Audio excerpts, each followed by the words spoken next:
हम लोग crime case stories में एक ऐसी क्राइम स्टोरीज सुनेंगे जिसमें एक बेटी ने अपने ही सगे बाप का कत्ल कर दिया और कत्ल भी इस तरीके से किया कि जानने के बाद आप भी पैरों तले जमीन खिसक जाएगी। नमस्कार, मैं हरिंद और आज हम लोग बात कर रहे हैं दिल्ली के ख्याला पुलिस स्टेशन लगता है और यह घटना भी उसी पुलिस स्टेशन के अंतर्गत की है। दरअसल 30 अप्रैल 2014 को दिल्ली के ख्याला पुलिस स्टेशन में एक कॉल आता है और जो उस समय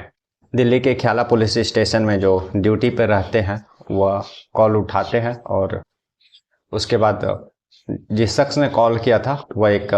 लाश के बारे में इंफॉर्मेशन देता है पुलिस को कि एक नाला है और वहाँ पर एक डेड बॉडी जो है पड़ा हुआ है। उसके बाद जब पुलिस को ये इन्फॉर्मेशन मिलती है तो पुलिस उस लोकेशन पर पहुँचती है और उस शव को अपने कब्जे में लेती है। शव को कब्जे में लेने के बाद पुलिस यह नोटिस करती है कि उस शख्स का जो है सीने पर जो है गहरा जख्म है और फिर जो है सारा चीज़ इंफॉर्मेशन प्राप्त करने के बाद उस डेड बॉडी को पुलिस जो है पोस्टमार्टम के लिए भेज देती है। और जब पोस्टमार्टम के लिए पुलिस भेजती है तो जो सारा उसका कपड़ा और शर्ट पैंट जो उस डेड बॉडी के शरीर पर रहते हैं उसको वह अपने कब्जे में रख लेती है। उसके बाद फिर जो है पुलिस इस तरह का जो डेड बॉडी उसको प्राप्त हुआ है, बाकी और जितने भी पुलिस स्टेशन रहते हैं उन लोगों को इत्तला करती है कि अगर गुमशुदगी का इस तरह का कोई अगर जानकारी आप लोग को मिलता है तो आप लोग हम लोगों से ख्याला पुलिस स्टेशन से संपर्क करिए। इसी बीच दिल्ली में एक राजौरी पुलिस स्टेशन रहता है और राजौरी पुलिस स्टेशन को एक कहीं पर खून से सना हुआ पेसमेकर मिलता है और जब पुलिस वाले सीनियर अधिकारियों को वह पेसमेकर दिखाते हैं तब जाकर के यह कंफर्म होता है कि वह चीज़ जो उस तरह का दिख रहा वह दरअसल इंसान के सीने में हार्ट में लगाए जाने वाला पेसमेकर है। और फिर यह सारा चीज़ पुलिस जो है रख लेती है। उसके बाद दिल्ली में एक राजौरी गार्डन पुलिस स्टेशन है। उस पुलिस स्टेशन में जो है दो लड़कियां अपने पिता का गुमशुदगी का रिपोर्ट लिखवाने के लिए जाती है 30 तारीख की रात को और रिपोर्ट अपने पिता के गुमशुदगी का रिपोर्ट लिखाती है। तब तक जो है पुलिस उन दोनों बहनों को जो डेड बॉडी मिला था ख्याला पुलिस स्टेशन के अंतर्गत उस शव का जो है फोटो दिखाती है। फोटो दिखाती वो दोनों बहनें पहचान लेती है और वह बताते हैं कि ये मेरे हम लोगों के पिता दलजीत है। और उसके बाद जो है पुलिस और भी जानकारी प्राप्त करती है और अभी तक जो पुलिस ब्लैंक काम कर रही थी, पुलिस को उस डेड बॉडी का नाम भी मिल चुका था और उस मरने वाले की दोनों बेटियां भी सामने थी। और पुलिस सारा कुछ इन्फॉर्मेशन प्राप्त करती है कि वो जो डेड बॉडी दलजीत का मिला था वह कहाँ काम करता था और कितने दिनों से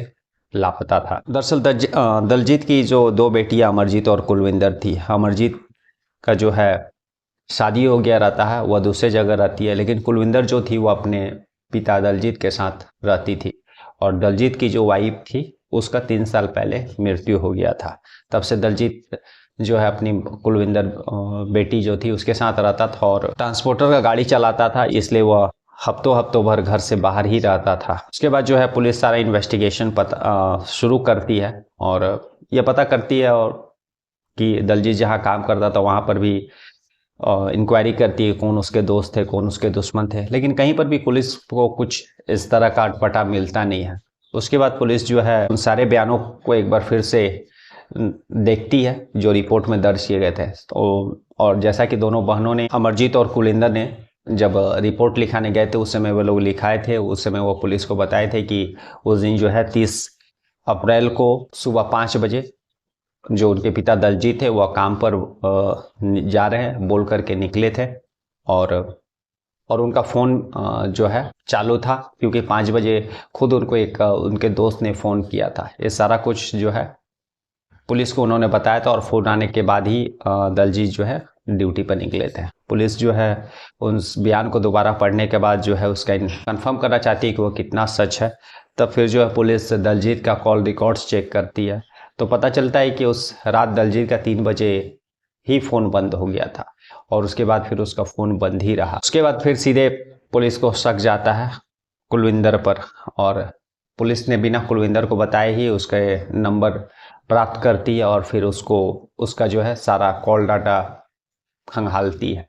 तब यह पता चलता है कि जिस रात 30 अप्रैल की जो 29 अप्रैल की रात को जो कुलविंदर का जो है फ़ोन वह स्टार्ट था और 1 बजे भी किसी से बात हुआ है, 2 बजे भी किसी से बात हुआ है, 3 बजे भी बात हुआ है और 4-5 बजे भी सुबह तक किसी ना किसी से बात होते रहा है। लेकिन दलजीत का फ़ोन 3 बजे के बाद स्विच ऑफ हो गया था। उसके बाद जो है पुलिस फैक्ट्री मालिक से बात करती है तो पता चलता है कि उस दिन जो है दलजीत का छुट्टी था और दलजीत ने किसी तरह का कोई फ़ोन भी नहीं किया था। उसको पहले ही एक दिन बता दिया गया था कि उस जो है 30 अप्रैल को उसका छुट्टी है। उसके बाद जब पुलिस कुलविंदर का और भी कॉल डिटेल्स खंगालती है तो पता चलता है कि उस रात जो है सबसे ज़्यादा बात जो है 2 नंबर पर होती थी और पहले भी 2 ही नंबर पर सबसे ज़्यादा बात होती थी। एक जो है प्रिंस नाम का लड़के का था और दूसरा अशोक नाम करके लड़के का था। पुलिस इन दोनों का पता लगाती है और फिर उसके बाद इन दोनों का फ़ोन लोकेशन और कुलविंदर का फ़ोन लोकेशन और कॉल डाटा खंगालती है। तो पता चलता है कि उस रात जो है कुलविंदर और प्रिंस और अशोक इन दोनों का मोबाइल लोकेशन सेम था। 3 बजे इन लोगों के घर में था और 5 बजे जो है फिर वहीं पर जहाँ पर लाश ख्याला पुलिस स्टेशन को मिली थी उसी नाले के पास इन लोगों का तीनों का लोकेशन बता रहा था। अब पुलिस कंफर्म हो जाती है कि जो हत्या में इन्हीं लोगों का हाथ है। उसके बाद जो है कुलविंदर को उठाने के पहले पुलिस प्रिंस और अशोक को उठाती है और कड़ाई से पूछताछ करती है। कड़ाई से पूछताछ में ये लोग टूट जाते हैं और यही बताते हैं कि कुलविंदर जो है इन लोगों को यह बताई थी कि उसके पिता जो दलजीत थे माता के मरने के बाद जो है वह पिता के साथ रहती थी और लेकिन दलजीत जो है इसके साथ ज़बरदस्ती करता था, अपने बेटी कुलविंदर के साथ जो है ज़बरदस्ती करता था और इसलिए कुलविंदर अब किसी तरह से उसका मर्डर करना चाहती थी। इसलिए वह हम लोगों को यह बताई और हम लोगों से मदद मांग रही थी। इसलिए हम लोगों ने उसका मदद करने के लिए रेडी हो गए और इसी के कारण हम लोग उस दिन जो है उस रात कुलविंदर के कहने पर उसके घर गए और ठीक रात के 3 बजे उसके पिता का जो है हम लोग तीनों ने मिलकर जो मर्डर कर दिया। और छटपटाने के दौरान जो है टीवी जिस शीशे पर रखा हुआ था वो शीशा टूट जाता है और उसी टूटे हुए शीशे को कुलविंदर उठाती है और फिर अपने पिता दलजीत का जो है सीने में पेसमेकर लगा रहता है उसको सीने को चीड़ करके उसको निकाल लेती है ताकि वह कंफर्म होना चाहती थी कि अब वह दोबारा जिंदा नहीं होगा। इतना बात बताती है। उसके बाद पुलिस कुलविंदर को उठाती है। कुलविंदर भी वही सेम कहानी बताती है कि उसके पिता जो है दलजीत उसके साथ अन्याय कर रहे थे और उसके साथ जबरदस्ती कर रहे थे। इस बात को उसने जो है अपने दोनों दोस्तों को बताया। फिर उन दोनों दोस्तों के सहारे अपने पिता दलजीत को रास्ते से हटाने का प्लान बनाया। ये बात जो है उसकी बड़ी बहन कुलविंदर की जो है बड़ी बहन अमरजीत यह बात जब पता चलता है तो वह भी थाना पहुंचती है जहां पर इन लोगों को गिरफ्तार करके रखा गया था। लेकिन पुलिस वालों के सामने अमरजीत जो है इस बात को स्वीकार करने के लिए राजी नहीं होती। वो कहती है कि कुछ भी हो जाए लेकिन मेरे पिता को मैं जानती हूँ, मेरे पिता इस तरह के काम कभी कर नहीं सकते हैं। हाँ, मेरी माँ के मरने के बाद जो है कुलविंदर पिता के साथ रहती थी लेकिन मेरे पिता इस तरह की हरकत कभी नहीं कर सकते हैं। पुलिस बोलते रही कि कुलविंदर ने खुद बयान दिया है, उसके साथ जो पकड़ाए हैं दोनों लड़के वे लोग भी यही बयान दिए हैं। लेकिन अंत तक जो है अमरजीत जो उनकी बड़ी बेटी थी, कुलविंदर की बड़ी बहन थी, वह इस बात को मानने के लिए राजी नहीं थी। तो अमरजीत अड़ी रही और तब फिर पुलिस वालों को भी थोड़ा सा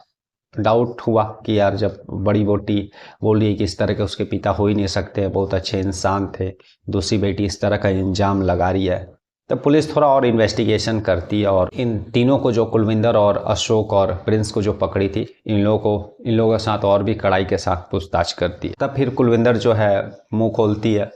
कि उसको घूमने फिरने आज़ादी पसंद था लेकिन उसके जो पिता दलजीत थे वे बराबर टोका करते थे, दोस्तों के साथ ज़्यादा मिलने से मना करते थे। जो रात को वह इधर उधर दोस्तों के साथ पार्टियां मनाने के लिए जाती थी वह सब उनके पिता को पसंद नहीं था और इसलिए वह अक्सर टोका टोकी करते थे। वैसा उनकी बेटी जो कुलविंदर ऐसा सोचती थी। इसलिए आज़ादी की ज़िंदगी चाहने के लिए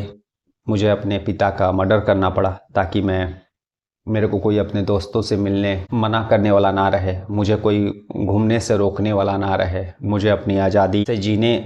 पर रोकने वाला कोई ना रहे। और इसलिए जो है उसने अपने पिता दलजीत का अपने जो दोनों दोस्त अशोक और प्रिंस के साथ जो है प्लानिंग रचा और मर्डर किया। और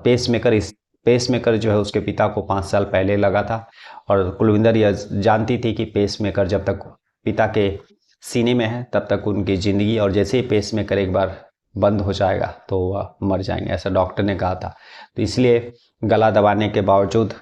भी कुलविंदर यह कन्फर्म करना चाहती थी कि उसके पिता किसी भी हाल में बचे नहीं और ज़िंदा नहीं रह जाए। और इसी चीज़ को कंफर्म करने के लिए वह शीशे से अपने पिता के सीने को चीर देती है और फिर छाती के नीचे से पेसमेकर निकाल लेती है। और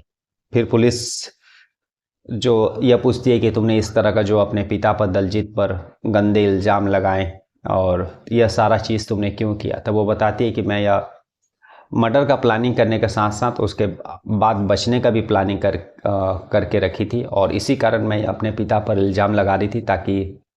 एक तरफ लोगों को जो है, एक तरफ जो है कानून मेरे को सज़ा भी देती भी है, फिर भी उसके दिल में, फिर भी जो लोग रहेंगे उनके दिल में मेरे लिए रहम रहे कि मेरे पिता ने मेरे साथ गलत किया, मेरे साथ गलत करते आ रहे थे और उसी के अगेंस्ट में मैंने आवाज़ उठाया और मैंने सज़ा दी। तो कहीं ना कहीं लोगों का सहानुभूति, कानून का सहानुभूति इकट्ठा करने के लिए ताकि मुझे कम से कम सज़ा हो, इसलिए मैंने यह पिता पर गलत इल्ज़ाम लगाया ताकि मुझे कम से कम सज़ा हो सके। तो आज की यह कहानी थी एक बेटी ऐसी जो पिता पर मतलब इल्ज़ाम लगाई, दूसरी बेटी ने पिता के इल्ज़ाम को पाक साफ किया और जुल्म करते हुए इंसानी दिमाग कहाँ से कहाँ तक चला जाता है इसका अंदाज़ा लगाना बहुत मुश्किल है। कल हम लोग फिर ऐसी किसी कहानी के साथ मिलेंगे, तब तक के लिए नमस्कार, जय हिंद, जय